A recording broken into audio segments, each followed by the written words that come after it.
Assalamualaikum warahmatullahi wabarakatuh.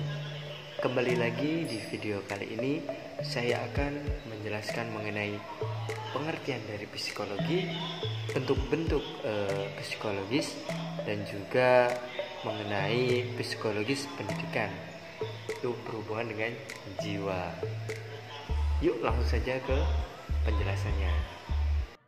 Baik, langsung saja mengenai penjelasan pengertian dari psikologis. Jadi psikologis ini berasal dari bahasa Yunani, yaitu psyche, yang artinya jiwa, dan juga logos itu adalah kata. Itu dalam arti bebas berarti psikologi adalah ilmu yang mempelajari tentang jiwa. Tetapi psikologi tidak mempelajari jiwa itu sendiri karena itu bersifat abstrak. Tapi psikologi lebih membatasi manifestasi dan ekspresi dari jiwa atau mental tersebut. Lalu psikologis itu ada artian luas dan umum dan secara khusus. Secara umum itu psikologi mempelajari gejala jiwa manusia yang normal, itu dewasa dan beradab. Sedangkan pengertian psikologis secara khusus yaitu psikologi bersifat dari jiwa manusia. Misal nih anak itu berarti perkembangan, ada kepribadiannya seperti itu. Nah, sedangkan menurut para ahli, jadi ilmu yang mempelajari respon yang diberikan oleh makhluk hidup itu terhadap lingkungannya, itu menurut Gardner Marpy, itu adalah pengertian dari psikologis.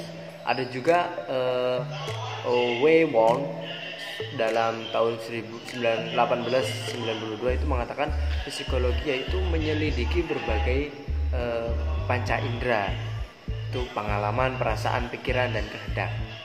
Lalu ada juga psikologi itu adalah ilmu mental, termasuk fenomena yang sering kita sebut sebagai perasaan atau keinginan, kognisi, pikiran, keputusan, dan lain sebagainya. Itu menurut William James pada tahun 1980. Itu adalah pengertian dari psikologis. Nah, setelah kita ketahui tentang psikologis, lalu kita harus mengetahui bentuk-bentuk gejala jiwa, karena psikologis itu berasal dari jiwa. Jiwa itu apa sih? Jadi jiwa adalah daya hidup rohaniah yang bersifat abstrak, itu yang menjadi penggerak mengatur bagi perbuatan manusia atau personal behavior. Lalu selanjutnya mengenai bentuk-bentuk gejala jiwa. Jadi gejala jiwa itu ada 3. Yang pertama yaitu gejala kognitif. Apa sih yang disebut dengan gejala kognitif? Dalam arti luas itu kognitif atau kognisi adalah perolehan, penataan, dan penggunaan pengetahuan yang berhubungan dengan pemahaman, pertimbangan, pengelolaan informasi, lalu pemecahan masalah, kesengajaan, lalu keyakinan. Itu adalah gejala kognitif, berhubungan dengan pemahaman, pertimbangan, pengelolaan informasi, kesengajaan atau keyakinan. Itu ada lagi yang namanya penginderaan, persepsi, memori, itu masuk dalam gejala kognitif. Berpikir, lalu inteligensi itu adalah berasal dari kognisi. Lalu ada selanjutnya gejala afektif, yaitu apa? Yaitu unsur kejiwaan dari sisi emosi atau rasa dapat dibedakan menjadi rasa fisik yang berhubungan erat dengan alat indera. Nah, seperti asin, kita merasakan asin, rasa pahit. Ada lagi rasa emosi itu apa? Ya sikap normal, moral seperti itu. Lalu ada lagi yaitu yang namanya gejala psikometrik atau gejala kehendak.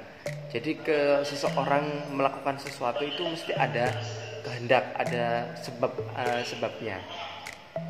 Jadi keadaan dalam pribadi manusia yang mendorong untuk berbuat sesuatu yang mereka kehendaki.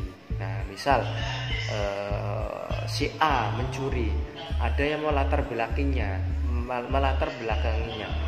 yang mendorong untuk dia mencuri itu apa? Nah, itu adalah gejala psikometrik. Lalu selanjutnya itu mengenai gejala jiwa dalam pendidikan atau peserta didik atau mahasiswa. Ada pendidik dan peserta didik itu pasti dalam belajar mengajar itu adalah ada yang namanya gejala psikologisnya.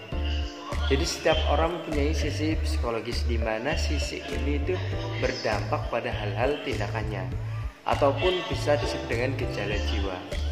Nah, gejala jiwa tersebut akan mempengaruhi berbagai perilaku manusia, baik perilaku pendidik maupun perilaku peserta didik.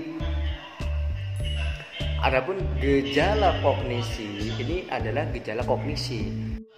Nah, yang pertama yaitu pengamatan. Jadi mahasiswa itu biasanya atau peserta didik itu biasanya itu mengamati ketika seorang pendidik mengajarkan kepada peserta didik tentunya akan mengamati, yaitu aktivitas yang dilakukan untuk mendapatkan atau merasakan atau memahami seluruh fenomena yang dia lihat, atau informasi yang dibutuhkan untuk melanjutkan suatu penelitian. Prosesnya yaitu ada yang namanya penglihatan, pendengaran, perabaan atau maupun penciuman atau pembawaan atau pengecapan. Jadi seperti itu. Lalu ada lagi yang namanya tanggapan. Jadi ketika peserta didik ditanya atau disuruh kepada pendidik itu ada tanggapannya, yaitu untuk apa? Suatu bayangan yang tinggal dalam ingatan. Nah, itu adalah tanggapan. Berbeda dengan pengamatan dan tanggapan. Jadi pengamatan terikat pada tempat dan waktu, sedang pada tanggapan itu tidak terikat pada tempat dan waktu. Lalu ada yang namanya fantasi. Jadi itu adalah dilogiskan sebagai fungsi yang memungkinkan manusia untuk berorientasi dalam alam imajinasi melampaui dunia real. Ada dua macam fantasi, yaitu fantasi yang tidak sadar, itu tidak disengaja. Ada yang namanya fantasi yang sadar, yang disengaja. Ada lagi juga fantasi bersifat mengabstraksikan atau mendeterminasikan dan mengkombinasikan. Ada lagi yang namanya itu berpikir. Nah, ini berpikir, yaitu berpikir untuk memecahkan masalah. Menurut Graham Walsh dalam Morgan 1989, proses berpikir yaitu kreatif meliputi 5 tahapan, yaitu persiapan atau preparation, ada inkubasi, lalu iluminasi, ada juga evaluasi, ada juga yang namanya revisi. Itu menurut Graham Walsh. Jadi, definisi yang paling umum itu dari berpikir adalah berkembangnya ide dalam diri manusia atau dalam diri seseorang itu menurut Bojansky. Perkembangan ide dan konsep ini berlangsung melalui proses penjalinan hubungan antara bagian-bagian informasi yang tersimpan di dalam diri seseorang. Ini dapat dilihat bahwa berpikir pada dasarnya ada proses psikologis dengan tahapan-tahapan pembentukan pengertian, penjalinan pengertian, dan penarikan kesimpulan. Setelah berpikir yaitu inteligensi. Inteligensi juga mempengaruhi kemampuan belajar seseorang. Secara garis besar, inteligensi adalah suatu kemampuan mental yang melibatkan proses berpikir secara rasional. Oleh karena itu, inteligensi itu tidak dapat diamati secara langsung, melainkan harus disimpulkan dari berbagai tindakan nyata merupakan manifestasi dari proses berpikir rasional itu.